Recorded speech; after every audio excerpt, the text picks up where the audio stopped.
Hello everyone, Interact back here again with another episode of Entity Education. In this episode, we're going to be covering Talbot Grimes, probably better known as the Blight. As always, there will be timestamps down in the description below, as well as in the pinned comment and on the time track.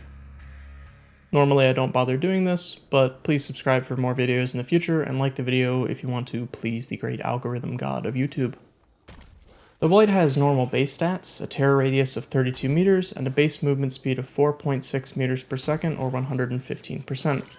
His camera is a lot closer to the ground than your basic killer such as Trapper, which is a lot of a pain, especially on corn maps, but you'll get used to it eventually. So let's talk about his power now, Blighted Corruption. You'll notice in the bottom left when you load in that you have a power bar and a number. The number is the amount of rush tokens that you have, with the default being 5. The power bar will charge up once you've used up tokens at a rate of 1 token every 2 seconds. Tokens will only begin recovering after the cooldown period from using a rush has ended. I'll talk a bit more in depth about the cooldown period after discussing the rest of his power, since it is the natural end of his power. By pressing mouse 2 on PC, of course, you will initiate a rush, moving forward at 9.2 meters per second or 230% speed for a maximum of 3 seconds. Your turn rate will be hampered, allowing you to only turn about 180 degrees over the course of a single rush. However, like the Oni, you are allowed to strafe a small amount while rushing. If you bump into an object during a rush, you will enter into what is called a slam state. To actually cause this collision, you do need to be at about a less than 45-degree angle to the object's hitbox, so you may find yourself able to slide off of things from time to time, whether intentionally or not. The slam state basically just means that you'll hang on to the wall or whatever it is that you bumped into for 1.25 seconds by default, and you will be able to move around a slight bit to get off of the wall. If you fail to rush again before the 1.25 seconds is up, you will enter into the cooldown state. If you do rush again after a slam, you will enter into a lethal rush, allowing you to attack at any point during the rush with a heavily restricted attack. Everything about lethal rush is exactly the same as the first rush, and as of the most recent hotfix, patch 4.2.2, you can now attack during a lethal rush to break pallets and breakable walls, once again much like with the Oni. If you don't rush after a slam, or if you fail to bump into anything after 3 seconds, you will enter into your cooldown state where the Blight will inject himself with a vial. The base cooldown state is 2.5 seconds, and it will still be 2.5 seconds if you attack and miss, and 3 seconds if you attack and successfully hit a survivor. This means that you will see a shorter actual injection animation, but it's adding that animation on top of the base swinging animations, whether you miss or succeed the hit, so the cooldown is not actually shorter, even though you do spend less time shooting up Black Tar, whatever the heck he's got. With all of that out of the way, let's talk about add-ons. We start off at the common tier with Placebo Tablet, and the flavor text makes me feel personally attacked. This add-on will moderately decrease your movement speed while rushing and give 100% more blood points for rush score events. This means that you will move 15% slower than normal, making you move at only 7.82 meters per second or 195.5% speed. Next up is Foxglove. Foxglove will slightly increase recovery speed after a rush. This means a reduction to your cooldown after rushing of 0.25 seconds, bringing it down to 2.25 seconds total. Following that, we have 2 add-ons that do exactly what they say. Compound 7 is the first one. It will automatically face you to the nearest survivor within 16 meters after you start a slam. And the other one is Chipped Monocle, and this add-on will just display the location of your slams, basically like the nurse's plaid flannel, but for slamming into things. Moving on to uncommon add-ons, we start off with Shredded Notes. This add-on will moderately increase token regeneration rate, as well as removing 1 token. This means that obviously you will have 1 token removed, giving you only 4, but it will make your tokens recharge 0.33 seconds faster, meaning it will take only 1.66 seconds per token. Next up is Pustula Dust. This add-on will moderately increase your slam duration. This means an increase of 0.75 seconds to your slam duration, bringing it up to 2 seconds total. Next up is Plague Bile, which is disgusting. This add-on will slightly increase your turn rate during a rush. This means an increase to your turn speed while rushing, obviously, taking it up to about 200 degrees in a single turn if you just hold down the turn key while rushing. I could go into more details about these, but it would take way too long. Following that is Cankerthorn.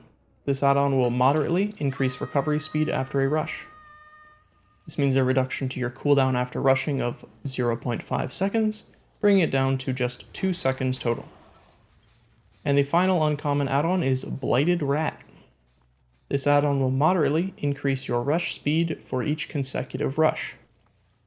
This means an increase of 4% to your speed for each consecutive rush, bringing it up to one of these numbers that is listed on this table that I have from the spreadsheet. Shout out to my spreadsheet, link in the description if you really want to look at it. It has all the killer add-ons listed, and I did all the math for this because I'm an insane person.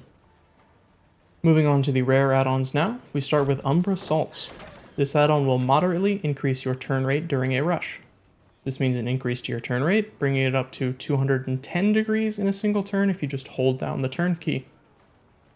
Next up is Rose Tonic.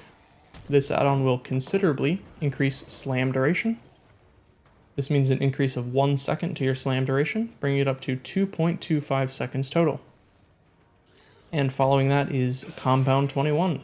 This add-on will make your slams reveal the aura of all survivors within 8 meters of you for 3 seconds. This add-on was nerfed from its original variant, but it's still pretty good, and let's be honest, the original one was just broken. Next up is Blighted Crow. This add-on will considerably increase your rush speed for each consecutive rush. This means an increase to 6% to your speed for each consecutive rush. Once again, here's some tables, you can look at them.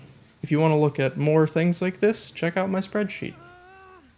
And the final rare add-on is one of the weirder ones, Adrenaline Vial. This add-on will tremendously decrease your turn rate while rushing, tremendously increase your token regeneration rate, give you 2 extra rush tokens, and considerably increase your maximum look angle while rushing. This means a decrease of basically all of your turn rate. It takes it from about 180 degrees down to, I believe, about 20-ish degrees. So basically nothing. As well as a 0.66 second reduction to your recharge rate, bringing it down to 1.33 seconds to recharge a token, as well as an increase to your maximum look angle of 50%. So once again, I could go into how look angle and turn rate work together, but basically think of it like this. The maximum look angle that it's talking about is basically free look if you've played a game like Arma, PUBG, Squad, Tarkov, any of those milsim games. Rust, I guess, where you hold Alt or middle mouse and you can basically make your character turn their head, but they still move in the forward direction if you just hold W. It's essentially that. The Blight can run sideways while looking at things. It's hilarious, and I'll probably put some footage up on screen of how hilarious it looks. That was a really loud car. Probably a truck. Sweet. Thanks. Going up a tier now, the first very rare add-on is Vigo's Journal. This add-on will grant you the undetectable status effect while rushing. Not much else to say about that. Next up is Summoning Stone. This add-on will make hitting a survivor during a lethal rush block all pallets from being dropped within 12 meters of you for 6 seconds. Once again, pretty much does exactly what it says. Following that is Soul Chemical. This add-on will reveal the aura of all survivors within 8 meters of you while you're rushing. And the final very rare add-on is Alchemist's Ring. This add-on will make hitting a survivor with a lethal rush instantly regenerate all of your rush tokens, which is pretty good. So let's talk about the Bouncy Balls ultra rare add-ons. Both of them are pretty self-explanatory, so I won't spend too much time on them. We start with Iridescent Blight Tag. This add-on will make your final lethal rush put survivors into the dying state. That's it. The final ultra rare add-on and final add-on in general is Compound 33. This add-on will make your slams hinder all survivors within 16 meters for 3 seconds, and let you break pallets and walls with your rushes instead of just with an attack during a lethal rush.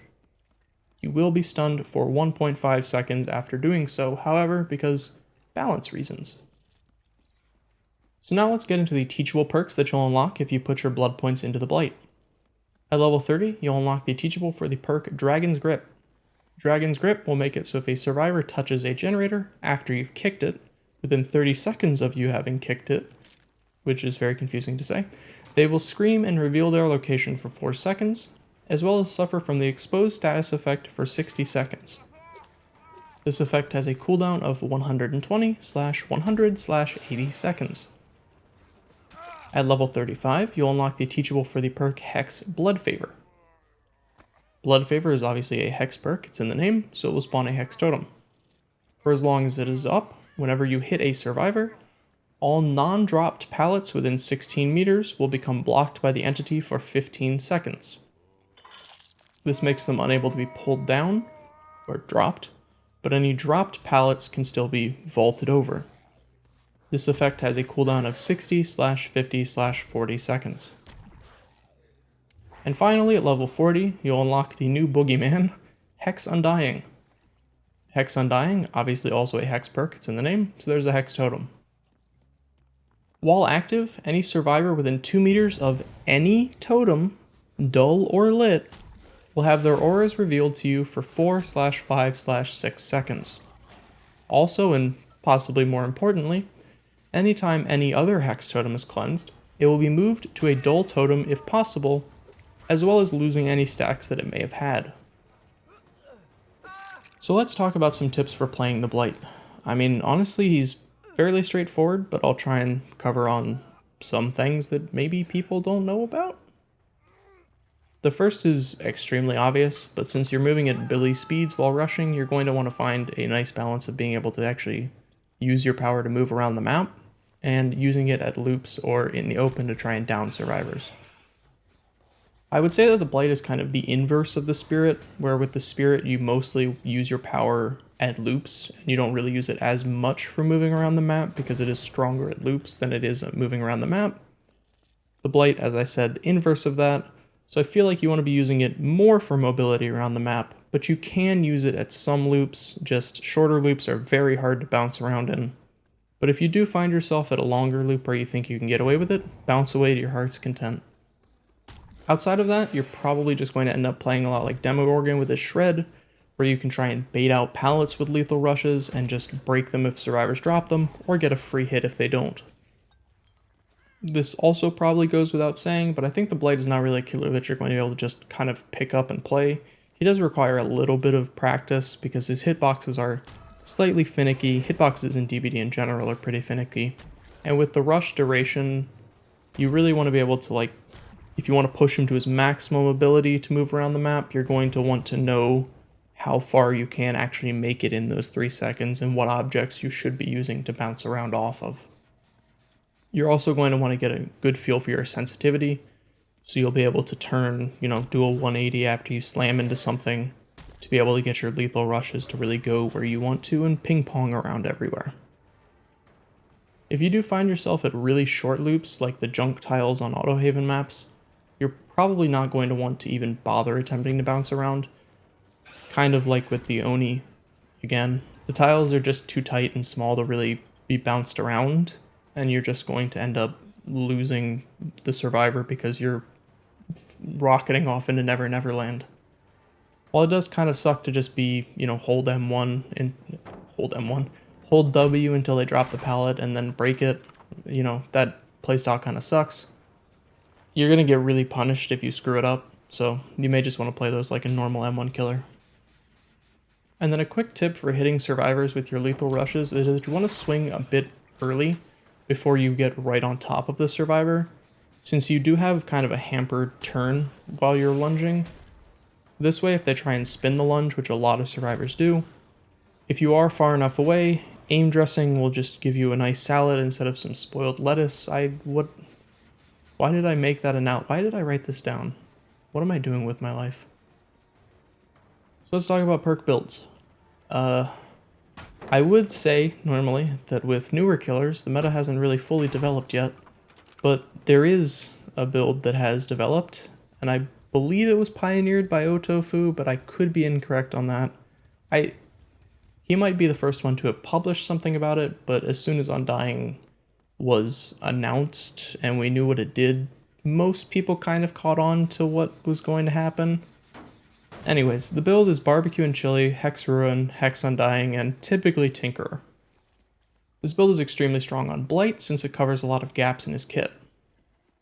Undying just makes it so Ruin stays up longer than normal, and then Ruin just does Ruin things, and makes gens regress as long as you can keep them off of the generators, which the Blight is really good at due to his high mobility and map pressure. Undying will also show you survivors who are trying to cleanse your totems, and since it works on dull totems, sometimes it just gives you free map knowledge, because, I don't know, balance? And then Tinker obviously alerts you to what generators you need to rush to, quite literally, to try and stop them from finishing the generator, and then you can just kind of ping pong around the generator and chase survivors off or hit them or whatever. And Barbecue and Chili, double blood points, but also shores up the gap in knowledge when you are pressuring survivors a lot and you down them and Tinker isn't going off and you don't have surveillance, so you don't know if they're working on gens or not. So you just hook them and then you get some auras and then you know where to bounce off to. I have seen some variations on this build. I think Scott's been running one as well, where he replaces Tinker or Barbecue, I guess, with like Enduring. Since you do need to take some loops normally, you can't bounce around every single pallet effectively. Other perks to consider if you do dislike this meta, just kind of your generically strong perks: Corrupt Intervention, Save the Best for Last, Monitor and Abuse, Infectious Fright, Pop Goes the Weasel, etc. So let's move on to some meme builds for the Living Ping Pong Ball. The first meme build is the obvious one, Tokyo Drift Blight.